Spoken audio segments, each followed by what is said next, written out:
우리 지금 계속해서 믿음으로 승리하는 삶이란 제목을 가지고 우리가 지금 연속 설교를 하고 있는 오늘 5번째입니다. 믿음으로 승리하는 삶의 5번째 믿는다는 것이 무엇인지 우리가 함께 말씀을 나누려고 그럽니다.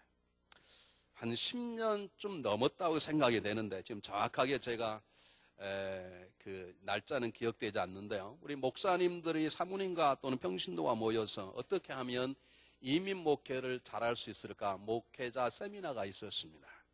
이민 목회의 경험자들이 우리들에게 말씀을 증거해 주시면서 이민 목회 현장의 특수성, 이민 목회 성도들의 마음의 상처들, 그리고 이민 목회자의 목사의 자질들을 놓고 우리 함께 공부하고 기도하는 가운데 가장 나이 많이 드신 대선배 목사님의 간증이 있었습니다.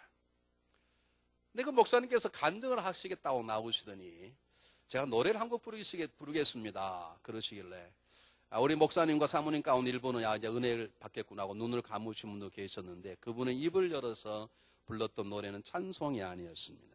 이런 노래였습니다.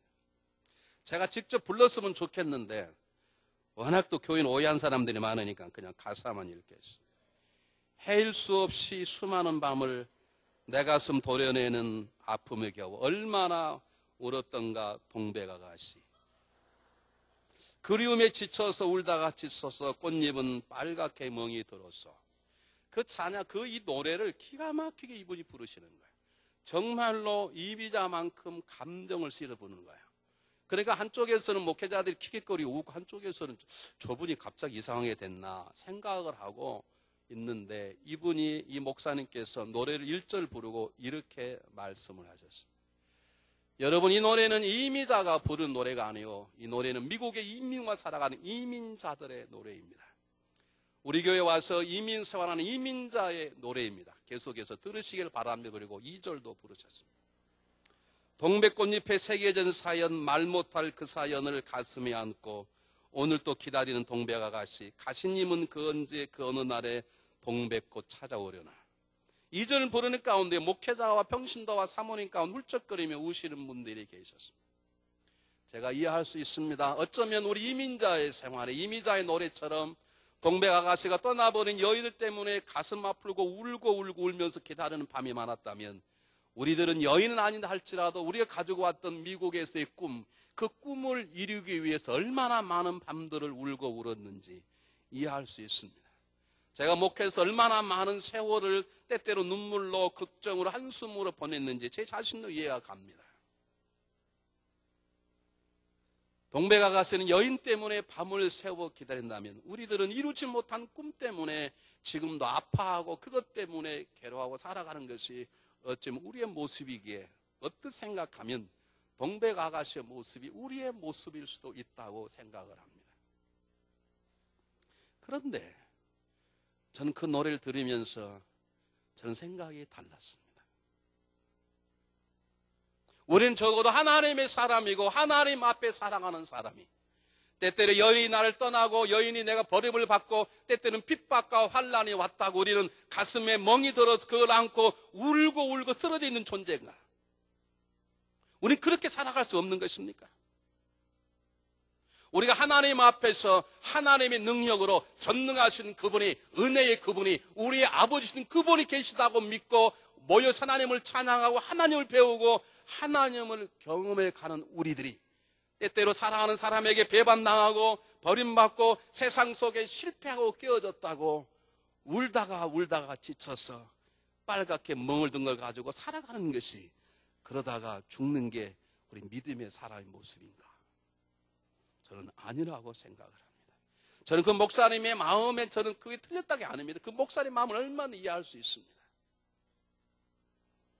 사랑하는 여러분, 만약 우리들에게 삶의 어려움이 있다고 내 안에 가슴에 멍들 만한 문제가 있다고 그것 때문에 내가 울다가 지쳐서 멍이 드는 마음을 가지고 살아간다면 우리는 어쩌면 하나님 나라를 경험하지 않은 사람일 수도 있고 하나님 나라를 경험한 구원받는 사람이라면 아직도 내가 누구인지 어떻게 살아가 되는 것인지 믿음이 무엇인지를 모르는 영적인 어린 아이와 같기 때문이라고 저는 단언을 합니다. 여러분, 이민자의 생활이 어렵습니다. 때때로 실패하고 깨어지고 배반당하고 버림받고 왕따당하고 무시당하고 수많은 사람들의 오해받고 요구도 못하는 일들이 한두 가지가 아닙니다. 누굴 믿을 수 없습니다. 이곳에서 남편도 아내도 부모도 형제자매도 믿을 수 없는 상황 속에 던져있는 우리들 가운데 수많은 어려움이 있을 수 있습니다. 하나님의 백성에게도 실패가 있을 수 있고 하나님의 자녀에게도 깨어짐과 부스럼이 있을 수 있고 하나님의 자녀는 할지라도 버림받고 핍박받을 수 있습니다. 그러나 하나님의 사람은 다릅니다. 왜냐하면 하나님은 우리의 체제를 하셔서 우리를 구원해 줄 뿐만 아니라 우리 안에 모든 일들 넉넉히 극복할 만한 능력, 성령의 역사하심을 주셨기 때문입니다. 이 진리를 사도 바울은 말합니다. 우리가 사방으로 우겨쌈을 당하여도 쌓이지 아니하고 우리가 답답한 일 당하여도 낙심차 우리가 핍박을 받아도 버림받지 아니하며 우리가 거꾸리를 당하여도 망하지 아니하리로다.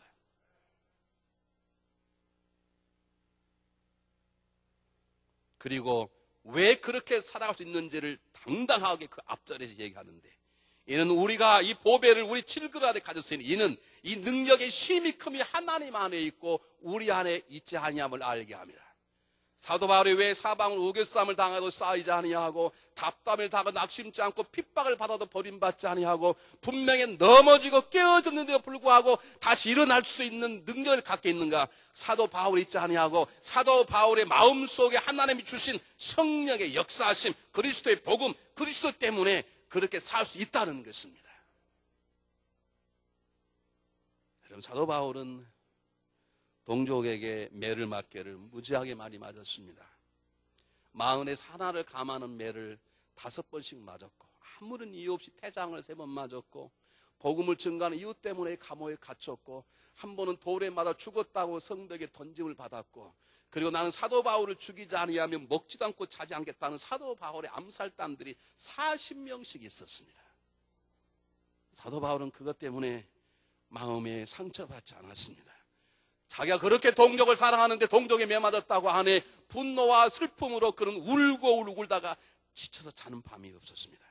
그런 동족 때문에 잡혀서 감옥에 들었지만 그는 일어나 부스러지는 자기 아픔의 매맞음을 통해서 하나님께 감사와 찬양을 드릴 수 있었습니다. 무엇 때문에 그렇습니까? 그 인격과 그의 능력이 아닙니다. 그 속에 허락하시는 성령의 역사, 그 안에 있는 보배, 그 보배의 능력이 그를 그런 사람으로 만들어가는 것입니다. 다른 사도들도 마찬가지였습니다. 12명의 사도들이 세례 요한만 제외하고 다 고통스러운 죽음을 죽었습니다. 그들이 죽을 때 울고 울다가 죽었을까요? 그들이 죽었을 때 맺히면 한 때문에 가슴에 멍이 맺혀 죽었을까요? 한 사람이 영국에서 화형을 당하게 되었습니다. 옆에 있는 믿음이 적은 사람이 덜덜덜 떨고 있는 것입니다. 불길이 자기의 발을 태우기 시작했습니다. 믿음의 산에 담대하게 외쳤습니다. 이복에 걱정하지 말게. 지금은 저들이 우리를 불태우나 우리가 죽거나 우리 믿음이 영국을 불사를 것이니. 이런 담대한 믿음이 어떻게 생기는 것입니까? 그가 타고난 깡이 좋아서 그렇습니까? 아닙니다. 그 속에 부어주신 보배, 그 속에 있는 복음, 그 안에 있는 예수 그리스도, 그 속에 역사하시는 성령의 능력이 그를 변화시키는 것입니다.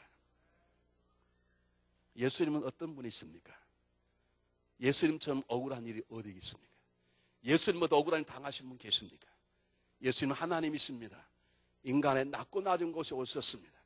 그는 하나님이시지만 하나님 되면 하나님의 특권을 누리려고 하지 않고 완전히 비었습니다. 종의 모습으로 오셨습니다. 제자들에게 발을 씻겼습니다. 기적을 베푸셨습니다. 병을 고쳐주십니다. 귀신을 내어주십니다. 모든 것들을 그들을 위해 사용했건만 예수님은 철두철미하게 거절당하셨고 오해받으셨고 공격받으셨고 마침내 십자가에 팔가 벗긴 채 수치롭게 매달렸습니다. 예수님 그것 때문에 상처받지 않았습니다. 예수님 마음이 멍이 들어서 빨갛게 멍들었다고 그분은 고백하지 않았습니다. 그분은 십자가에 달렸지만 자유하셨고 평안하셨고 분노가 그를 사롭지 않았기 때문에 자기를 조롱하는 사람을 축복기도를 했습니다. 그리고 예수님은 당당하게 말씀하십니다. 내가 다 이루었다. 여러분, 하나님께서도 예수님 안에 성령의 충만함을 주셨기 때문에 그렇습니다. 오늘 성령 본문이 그걸 증가합니다.